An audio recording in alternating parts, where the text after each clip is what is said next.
So I think one of the things I've learned, having grown a company from zero to doing about 13 million a year is at first I was really nervous to hire somebody and be responsible for them. But I realized that there are certain things that they're just better to pay somebody to do even if they do 80% as good as you would do yourself.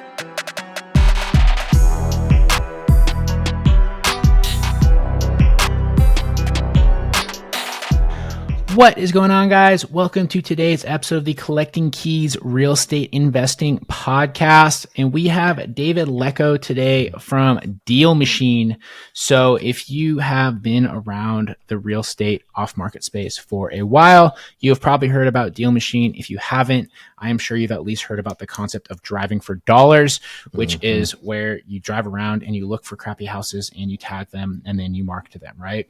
So DealMachine was kind of like the original mobile app that allowed you to do this. It's how I personally got loosely started in looking at properties. It's kind of like the tool that I used that made me aware that there were like crappy properties because I started paying attention, right? And I heard about it and I downloaded it. And when I was driving for Uber back in the day, I would go and I would just be like, oh, dang, there's like a lot of crappy properties that I never looked at because I was always just in the zone listening to podcasts while I was driving. But we have a great skill for a lot of people trying to grow their lead flow, their lead systems. And it's especially when you have more time than money, this is something, honestly recommended to do. But I think more importantly on this episode, if you're already an existing player, besides using DealMachine or implementing that in your business, was just all the entrepreneurial stuff and how to scale your business. He's obviously a fantastic operator running like 10 or 13 million top line revenue business. And so with that has to come some experience.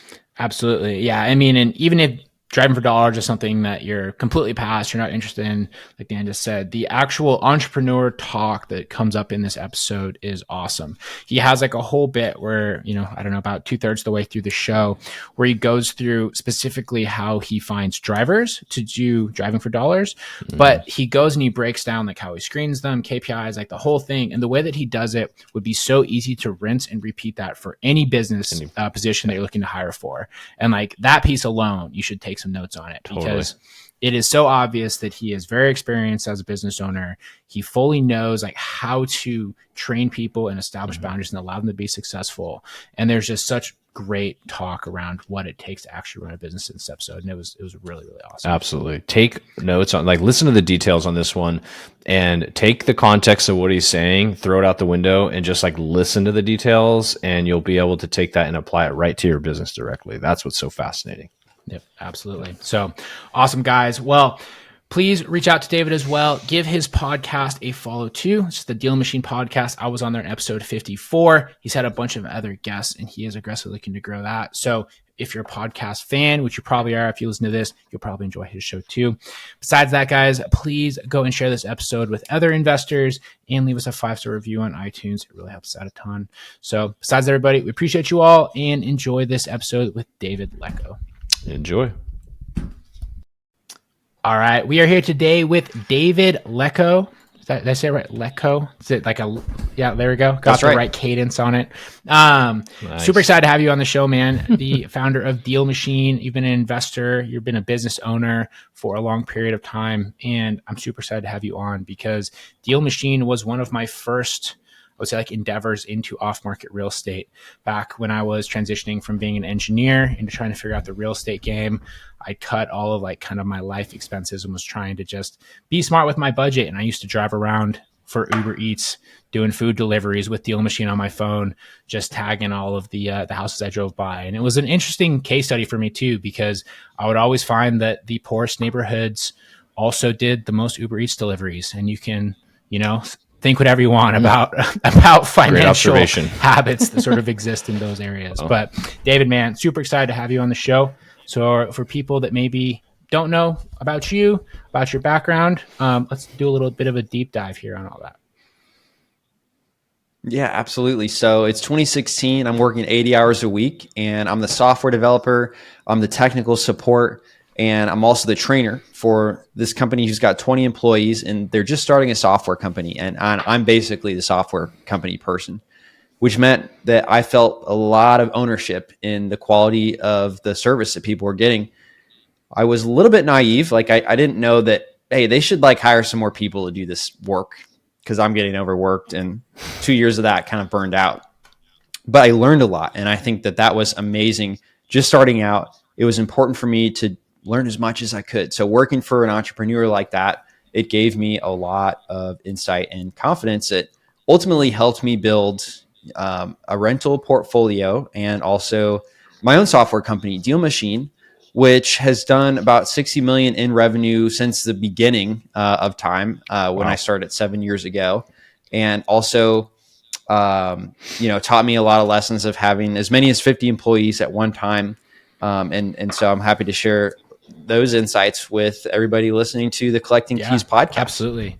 So that's awesome. Nice. So, you started with the software background, obviously. Where did kind of the idea for DealMachine come from? You must have been dabbling in real estate a little bit, I would guess. Yeah. So the owner of this company I was working for, he had 5 rental properties, and I had read the 4-Hour Work Week. I knew that time was on my side if I wanted to create a life where my income wasn't attached to my time that I was spending, and had made the decision to spend a lot of time to learn as much as possible. But I was also saving as much as possible during that time. I was saving 50% of my income, which was a $50,000 a year salary. So I had 3 roommates, an old Honda Accord. I didn't go on dates. I didn't take trips. I was just only working and focusing on saving as much as possible. And that was all in my 401ks and stocks, which were pretty traditional ways of saving and investing money. Now, the guy I worked for, he actually had 5 rental properties. And I asked him genuinely, why do you have 5 rental properties instead of investing in the stock market like I've been taught to do? And he said, well, the stocks can go up and down, which I had noticed in my account.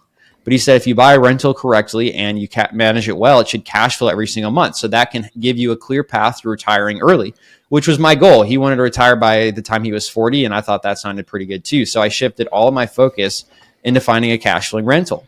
And I couldn't really find one. The properties were listed for sale. They were actually going to not rent enough to cover the mortgage. And so that was a problem. I couldn't buy one of those properties and make money. I would be in the hole, actually. And so I asked him, I went back and said, well, how did you do this? And he said, well, I found my properties, in 2009 when they were great deals. So I don't know if you can find them now, which got me discouraged. I was feeling pretty discouraged, Mike. And then I actually found out that there was a real estate meetup in town. So I went to that and I found people who were doing deals, which got me really excited. They said I should go drive for dollars, which is look for a rundown house, similar to what you were doing when you were Uber Eating, is you look for those rundown properties.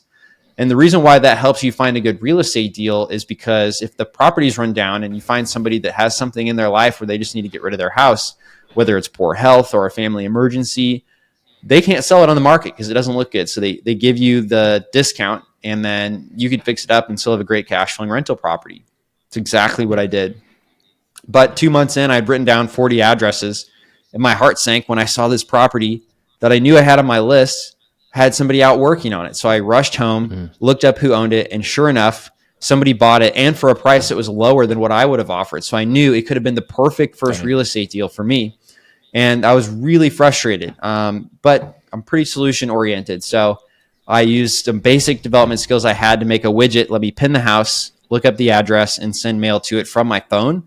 And so that's what I used for the next 6 months to find my first deal that I finally got, about 6 months later. And it was never meant to be a widget that anyone else could use until somebody at that meetup, I showed her what I actually had created for myself. And she's like, I'll pay $1,000 to try any new marketing. And my jaw dropped to the floor. I was like, I didn't even try to sell anything. What are you talking about? I put this thing on the App Store as soon as I could, figured out how to charge her. And there she goes. Off she went, and a few people started to trickle in because I put driving for dollars as the key word. That was a term a lot of people used.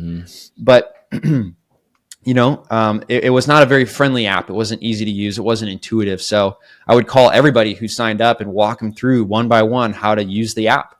And once I realized, like at least 8 people a day are downloading this thing. And it was a free app at the time. You only paid for mail. So that lady who spent $1,000, she wasn't buying the app. It was I didn't have a business model, right? I was just like, I'm going to charge you this much for the mail, and then you can send them that much mail out. Well, she was the first one, like I said, and then a few other people started downloading it. And then I realized, people actually want this. So I gave it a name, DealMachine, to put it on the App Store. and asked my best friend from 7th grade, who was a better software developer than me, if he could make it more user friendly. And in May 17th of 2017, we formed an official business and changed the app ownership to DealMachine, the company, and the rest is history. We kind of did 20,000 the first year just on mail, right? And then we switched it. So it was a $50 app, and the mail, instead of $2 a piece, was like $1 a piece. Then we did 1.3 million the next year, which was crazy. And then we just kept lowering the mail costs and raising the subscription cost a bit. And then we did like 3 million, 6 million, 9 million, 12 million. That was our trajectory, and which has been fantastic because we didn't have any investors. So we got to keep, profits from that, and then reinvested and hired team members up to 50 at one time. And that's been my journey of That's so awesome, man. I love that. That's just such a great entrepreneurial story, because you started with solving your own problem, right? And then you shared it with other people. And turns out if you have a problem, statistically, so do other people. And then you had just had such organic growth like that. That's so cool. So when you said you started charging with mail, were you basically just like arbitraging it? Like they would pay you $1,000 and then you would go and order, mail from somebody else and you had a spread? Or were you guys like actually going and getting it printed and sending it at that point? Well, yeah. So there's companies out there that will do print and mail through API, which is how applications talk to each other. So, whatever that cost was, we just upcharged a little bit, and because we didn't have a monthly fee. So that was how we would charge for the mail. That's awesome. Yeah, that's super cool. Heck yeah. So as you started to grow that, I'm sure you've seen a lot of ups and downs with the market. Have you found that with the different market cycles that we've gone to sort of very quickly over the past couple of years, how has that influenced, say, DealMachine and sort of the driving for dollars model as a whole? Because, 2021 were huge up markets. Now we're kind of into a down market. You started in what I would say is more of like a traditional market. Yeah, I would say it's had no effect at all in terms of who's trying to get into real estate investing. Wow. I would say what is real, though, is people kind of chill between Thanksgiving to New Year's. And that's always a bit of a retraction for us. And that's pretty normal in the industry, talking with other software companies, service providers. Yeah. So with that, do you have a continued trajectory right now for continued growth, I should say, rather? What are you seeing from a growth standpoint? Because I think that will also kind of speak to what the industry is doing. Yeah, I don't know if our growth trajectory is a good representation of the industry, because we grew a whole lot and then the growth flattened out for us for a few years, and we're growing again now. It really doesn't, I don't think, have anything to do with the actual industry, because this is a year where you would have thought everyone was slowing down with the interest rates rising up. This has been the best year for us out of the last 3 years by far.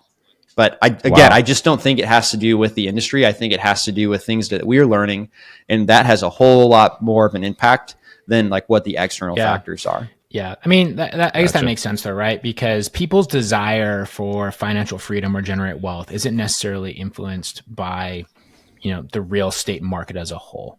In fact, if anything, when you see the ups and downs, when people get a little bit more uncertain like they are now, that desire probably increases exponentially versus when times are really good, like at 2021. I mean, real estate was actually kind of funny, even though a lot of people were doing it. A lot more people were getting into stuff like crypto and other things that were sort of of that same mindset. Yeah. And now they're sort of coming back around, I think. No, that's cool. So when it comes to driving for dollars, it's something that I think for people that are starting out, it's very valuable. Then I tend to kind of lead people away from driving for dollars a little bit as their business starts to scale, because what I find is people, they have the thing that they did that got them started, and then as they're trying to scale, they're still trying to do the thing they did in the past, which isn't going to get them to the next level, right? Which they spend a ton of time driving around, when really what they should be doing is building a team, walking more properties, learning to send more bulk marketing to reach more people. So how do you think something like driving for dollars fits in for a investor that is scaling a business and not someone that's just starting out? Right. So I think one of the things I've learned, having grown a company from 0 to doing about 13 million a year, is at first I was really nervous to hire somebody and be responsible for them. but I realized that there are certain things that they're just better to pay somebody to do, even if they do 80% as good as you would do yourself, because then it frees you up to do higher level things that help you grow your business more. So in terms of how driving for dollars would fit, therefore, I think you should hire somebody for about $20 an hour to go drive looking for those rundown houses for you. And the reason why it's worth even doing that is because, I mean, I'm hearing from companies like Simple Wholesaling in Indianapolis that the deals they get through driving for dollars end up being 3 times the spread. So that could be an average of $15,000 to $45,000 on a single deal. So it may not be more than 20% of your deal flow if you're really a high level operator, but the deals that you get from it, they're nice and healthy size. So here's 3 lessons that I learned from hiring drivers and helping many investors do that over the years. The first time I wanted to hire a driver, there's 3 payment structures. First of all, you could pay hourly, or you could pay per property that they add, or per closed deal. And the one that everybody wants to use is per closed deal, but that never ever works unless it's your mom or somebody who knows you extremely well, because it can take 2-3 months at least to get a deal from marketing that you do. But the driver who's putting in effort needs to pay their bills every month. So if you're not paying them until you close the deal, they're going to fizzle out.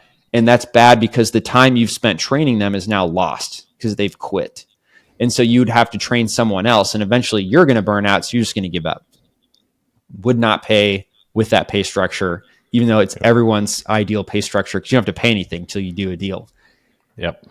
The second way is not really ideal, because people think in terms of how much am I going to get paid per hour? And the type of person who wants to be an employee appreciates certainty more than uncertainty, or more than, exponential ability to make money. So if you say, hey, I'll pay you 50 cents per rundown house, that's not really going to compute to certainty in their mind, because they have no concept of how many of these types of houses they're going to find.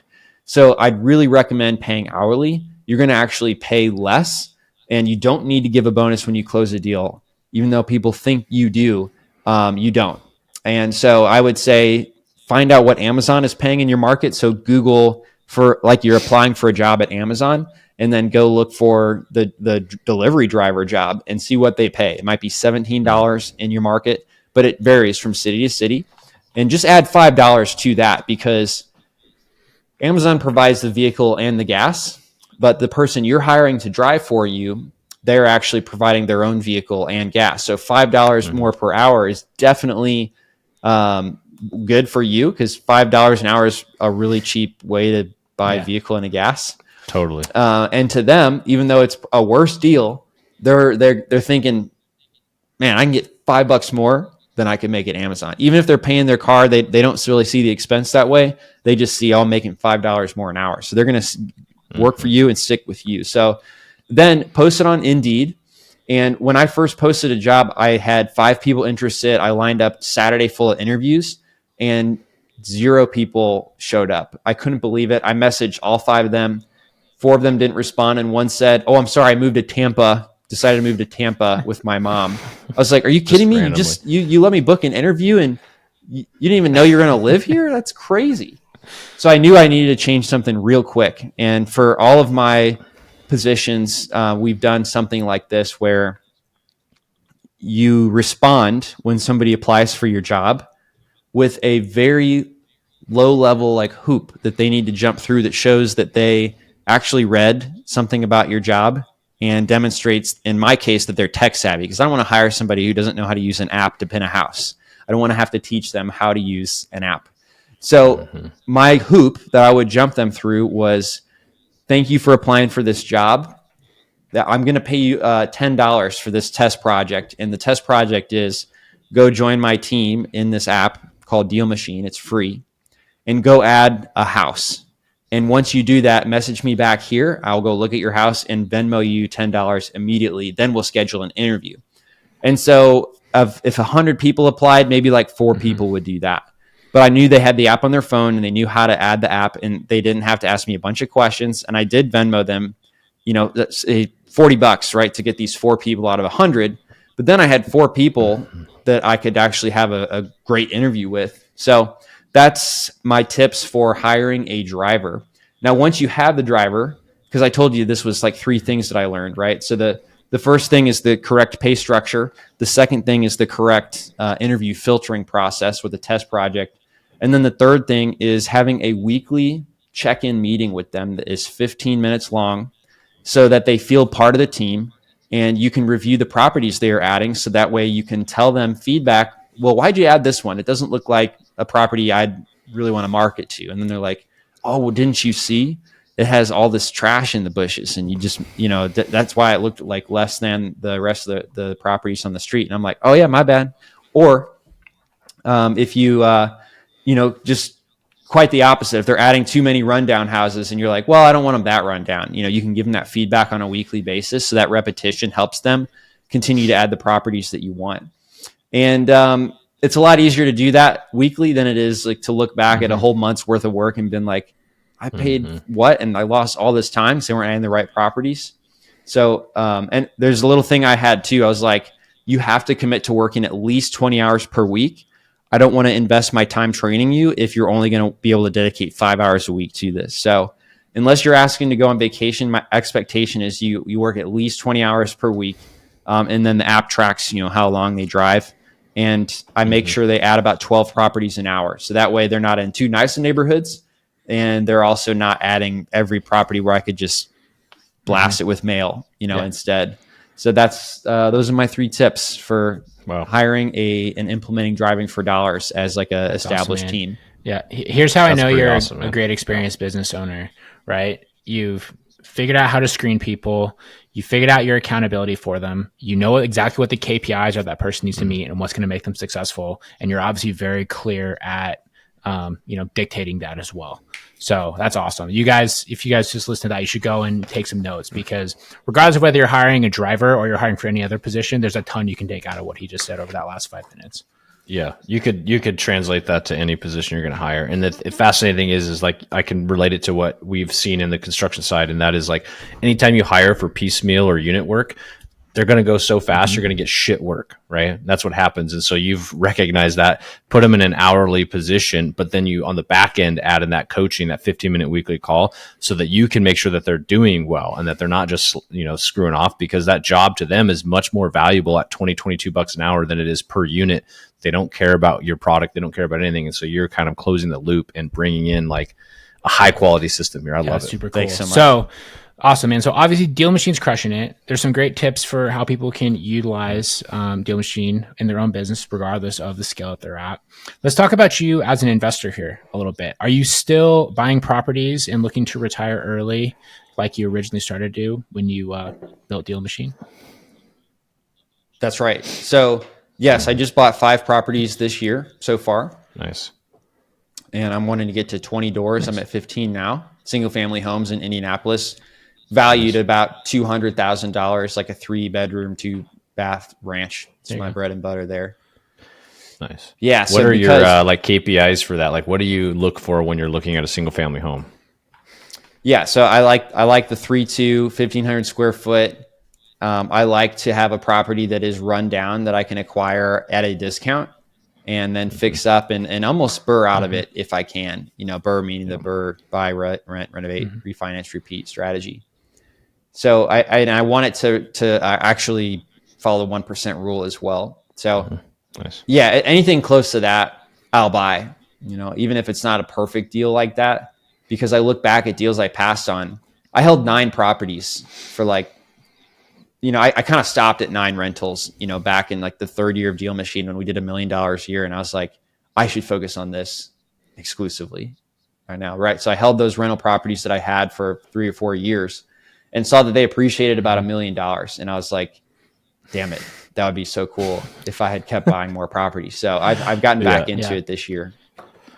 And so gotten it up to 15 now. And I think 20 is a good number because that amount of income could support like a dedicated manager, so that I'm not self-managing it.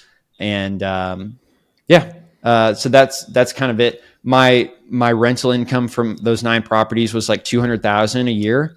and the net was like 70,000 after I paid the mortgage, taxes, insurance, and weren't really repairs because those were mostly BRRRR deals, so they were virtually no maintenance, So that's kind of the stats, if you will. And so I don't have all the new properties stabilized yet, but getting to 20 is my next goal. So I guess I could technically retire, but I also wanted the additional rental income because I live a larger lifestyle now than 70,000 a year, so I wanted to keep increasing that.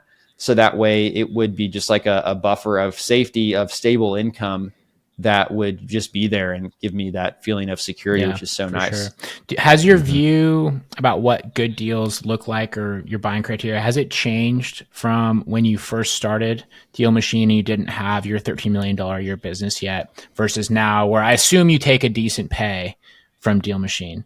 Because earlier, obviously you're much more financially strapped versus right now. Has that influenced your opinion on just like what you want in your different deals, or is it still kind of the same? Yeah. So I still try to have a good discipline of deals, but I've noticed as time goes on in my Indianapolis market, the rent and the value of properties just kind of climb steadily. So the longer you hold them, the better the deal is. Yeah. You know what I'm saying? Sure. Yeah. So, makes sense. Yeah, I noticed that. So I do have that in the back of my mind where maybe I can't totally burr out of the deal, but I'll just buy it anyway because it feels like in a few years it won't matter because they'll have additional equity there.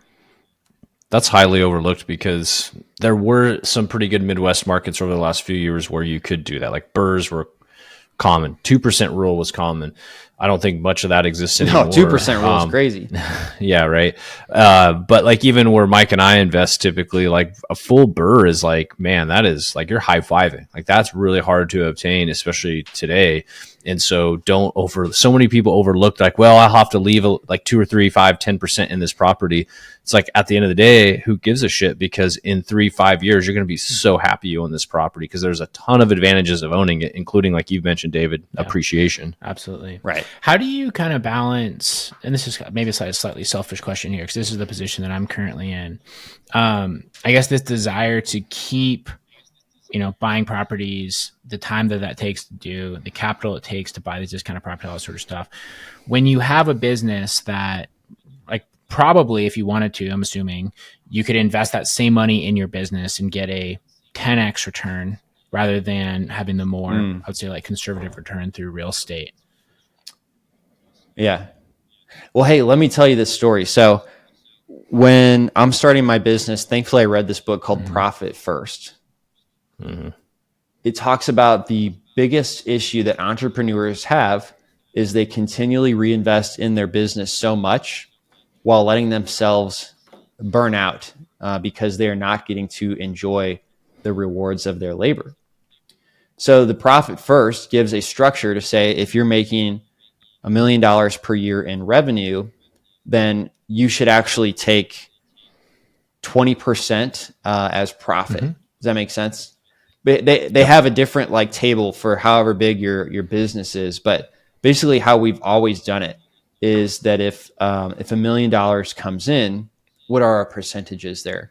We take 20% of profit, and then we also take 15% to put in a special account to pay taxes on that profit.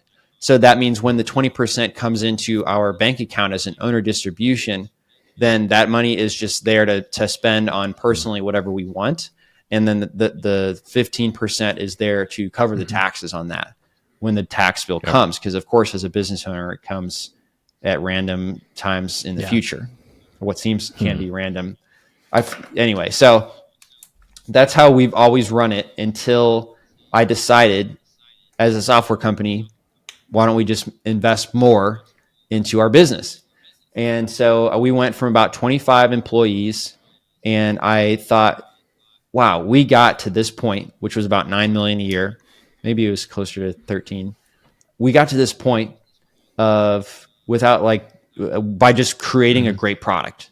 And so I decided we should hire more product and engineering so that we could make more great product and we can grow even faster. So product and engineering people are pretty expensive.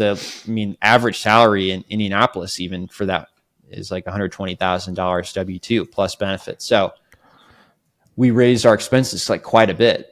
And right at the same time, something happened in the marketplace where like a lot of these copycat apps, came out. So the way we did grow was just word of mouth and referrals. And so traffic stopped coming our way quite so fast.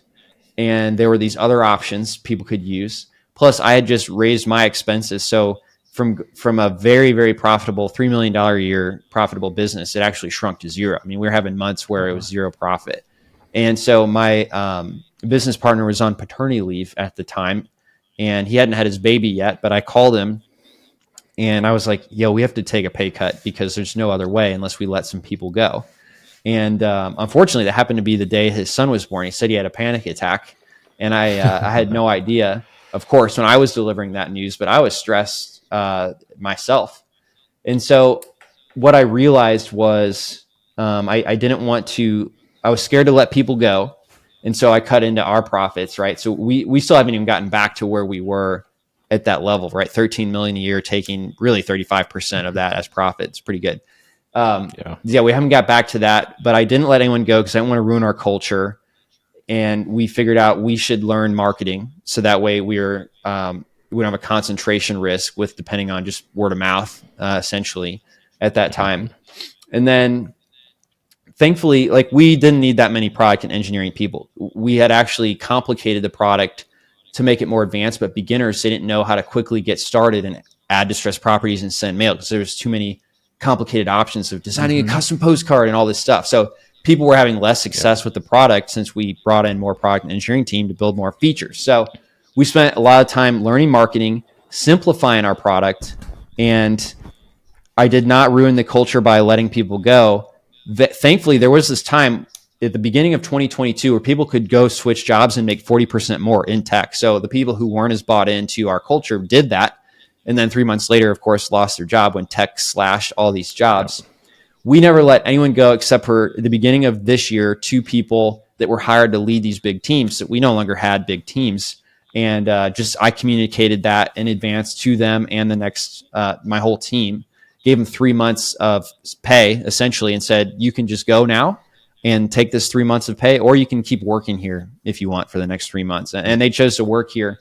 But anyway, so now we're down to 28 people, which is a great size. Our productivity just really increased. My team appreciated the transparency of the moves that we were making.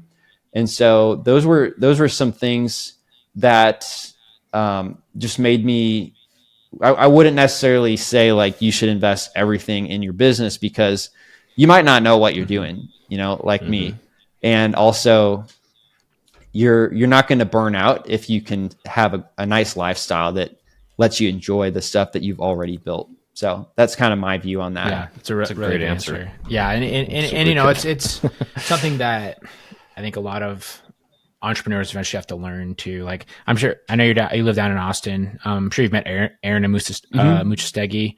He has that same story about how he, made a bunch of money, lost it all, did it again, lost it all. You didn't necessarily lose it, but you took a big step backwards. And then he started accumulating assets from there so that if things do get weird, like at least he's able to fall back on that. Right. And it's, I would say that where people get lost is I feel like a lot of real estate investors, because like they don't focus on the revenue. So they never really live like a major lifestyle. Like that's kind of the old joke with real estate investors is, this like you can be wealthy, but not necessarily rich because all your money is in your properties. Right. But then with entrepreneurs, you always get the burnout sort of stigma, right? Where they don't really accumulate any wealth outside of their businesses. And if they stop working, things will go backwards. And it sounds like you've done a really good job of kind of finding that happy medium. So that's great. I had spent most of my 20s like sacrificing a lot. So when DealMachine started making money, I actually felt like I needed to overcorrect, and I spent a lot on stuff that wasn't an investment. And so now I think I'm kind of like recentering where if money comes in and I go buy a rental property, that's good because it prevents me from being so frivolous with it potentially. Yeah. What's one frivolous thing you bought that you still don't regret though? Oh, okay. Yeah. I mean, I spent $217,000 on a Ferrari that I always wanted. I definitely don't regret that. I spent like $120,000 like furnishing this pretty cool house. And that was bad because a lot of that furniture doesn't, unless it's like you're buying antique, like you really know what you're buying. If you're buying it new from a store, it does not hold its value. I couldn't sell it for more than 20% of the value when I went to sell my house. So I just threw it all in storage because I actually like the stuff, but I don't need it here in Austin. I figure one day if I have a bigger house again, I'll bring it back out. But that was a mistake. And then I also, I was looking for a piece of art, and I ended up buying 9 from this art gallery, and I like all the art, but again, it was just one of those things where I tried to resell it when I sold the house, and there was not a market for this art that I bought. A lot of the types of art that you might find in a gallery on a popular street. You know what I'm saying? It's not really what you think it is in terms of value. So I learned a lot there. And again, I think that art I spent probably like 110, similar to the furniture. So it's all in storage right now. I like it, but I'm not enjoying it at the moment. I'm paying to store it somewhere. No, I like that. Those are good things and good perspective of how you do that. Cause I mean, everybody does things right frivolously, but you should still be able to enjoy some of it. Sounds like you do, except for maybe the furniture. Awesome. So what's next for you for, what you're doing for DealMachine? You're investing for David as a person. What are the next, 5, 10 years look like? So the next 5 to 10 years look like, one thing I've really enjoyed doing is this Miata racing series that I've been able to participate in. So you get like a Mazda Miata. It's like a 30-year-old car, and you set it up. Everyone has identical cars. There's about 45 people locally that compete in this race series. We have 18 races per year, all at the same track. And I got a racing coach that helps me drive the car as fast as possible, which is not just about mashing down the gas pedal because it doesn't have a lot of power, but it's about like just learning how to drive it the fastest way around the turns. So I've personally loved doing that. I would love to take the next level, especially living in Austin. Not only do I have that club racetrack, but we have the F1 track where F1's been the last 10 years. And so I could pay to bring my car on that track to do like a high performance driving event, which I've done like 8 times, I think, since I've been here, with the Ferrari, not the Miata. But just like having those 2 things here, I'd love to like just go further in that because it's something it brings me so much joy. I love the people that I meet, and I love the personal challenge of getting better at something like that. And I know that, inspiration is like temporary. So I feel like I want to, double down on that while I'm really inspired and enjoying it. Absolutely. I love it. That's cool. And then with DealMachine, are you planning to kind of run it indefinitely? Are you looking to pursue an exit? What does that all look like? Yeah. So DealMachine, well, I'm going to die someday, and somebody's going to need to run it. So somebody will own DealMachine, and I don't have any kids. So, but yeah, I think my goal with DealMachine is to really increase the EBITDA. And my target, 5 years from now would be like 8 million, and I would split that with my business partner. And I think if it got to that level, then that would also be a good time to see like what's the right place to send the business next in terms of ownership. But we're not there yet. So I'm really enjoying it personally. Very involved with the DealMachine podcast. I host that with one of our top customers. And Mike, we had you on, and so that, I'm all in, and I love the team that we have. I love the partner that I get to work with. I love all of our customers. It's so cool to get to work with people who see things differently, that want to build a better life for themselves. It's not like I'm working with customers like the general public, just like working at Walmart or something. Like our customers are kind of like reflections of who I see myself as. And that is very cool and is rewarding to be around people like yourself. Absolutely.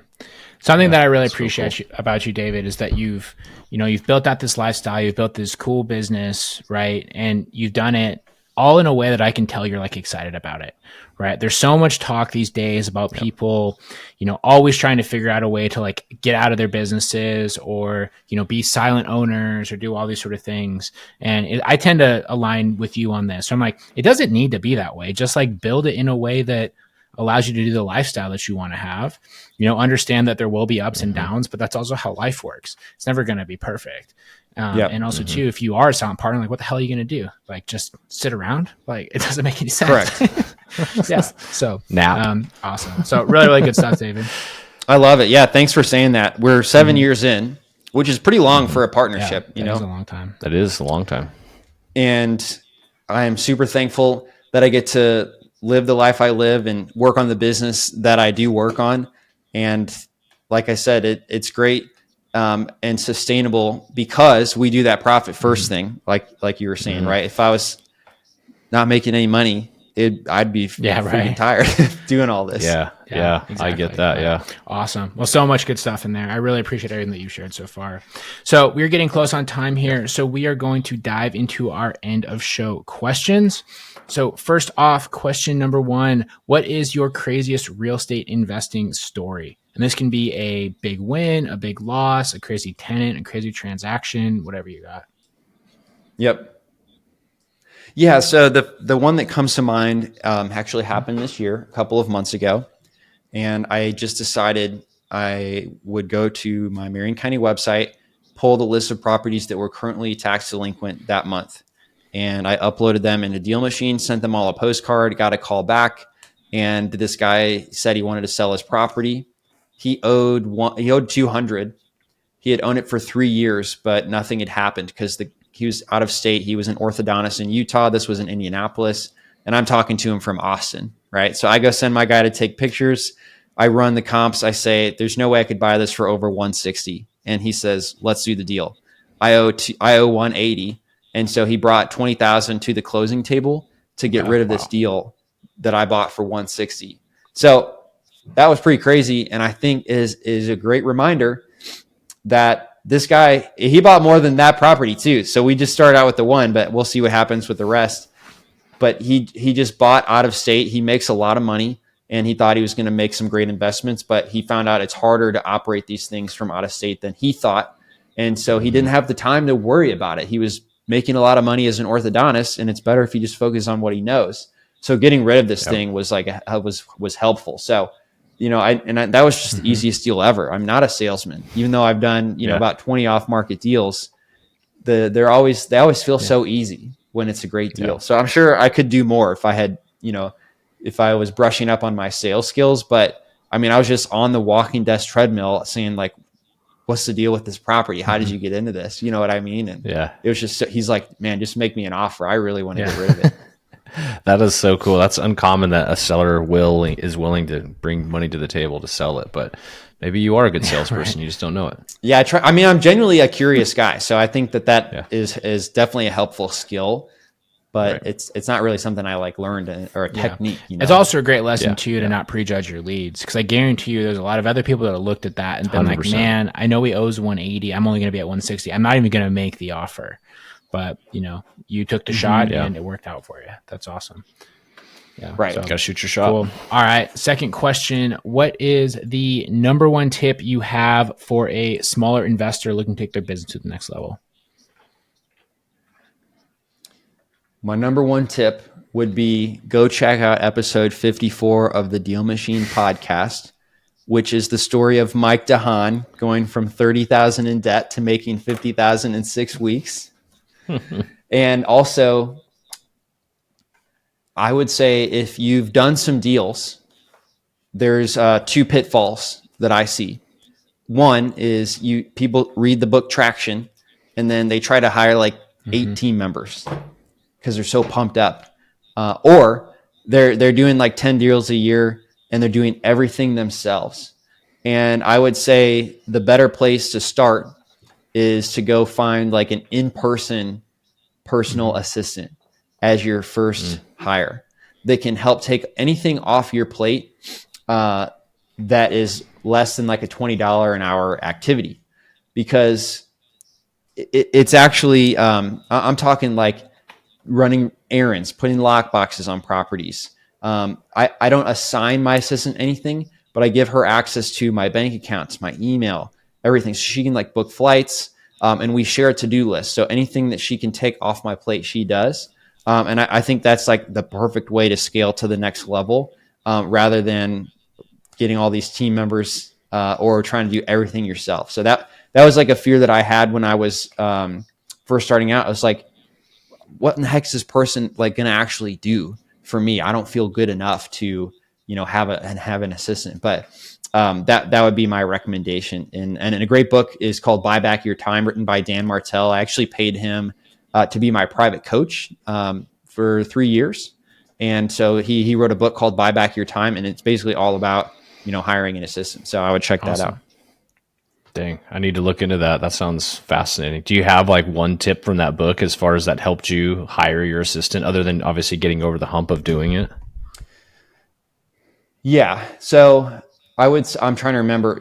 It helps you calculate your buyback rate. So just knowing that helps, right? Yep. It's got a formula for calculating your buyback rate, how much you should be offloading. Should you be offloading $10 an hour tax or 20 or 30? What's the right amount? So that's a helpful thing that the book gave me. Yeah, it's funny. I think a lot of people have troubles with that because there's kind of this like stigma that if you have an assistant that it's kind of, I don't know, like uppity, especially when you're a small entrepreneur. But it doesn't have to be that way. It's all about what the relationship is established like at the beginning. It's not like you have like the assistant that sits out and outside your office that you yell at when she doesn't answer the phone on time, like you see in old movies, right? So, right. Yeah. Awesome. That's a great tip, though. All right, and then last question, David: where can people find you, follow you, and reach out to you? I'd highly recommend episode 54 of the DealMachine podcast, and I'm also on Instagram, Lecko. Perfect. And you should also check out the DealMachine app if you haven't. It is a really great platform, and all of the stuff that you talked about, hiring drivers and, building a team and, just doing the entire driving for dollars process is super, super easy to do through there. It's a really, really solid platform. Yep. So awesome, David. Well, thanks so much for coming on the show, man. We really, really appreciate it. And you guys, you should definitely reach out to David, give him a follow, go and check out episode 54 of his podcast if you want to hear more of me. And he has a lot of other great guests on there as well. So don't just check out that episode, check out the other ones too. And please share this episode with anyone who might find it interesting and give us a 5-star review as well on iTunes. And we really, really appreciate it. Thanks so much, everybody. And we'll talk to y'all next week.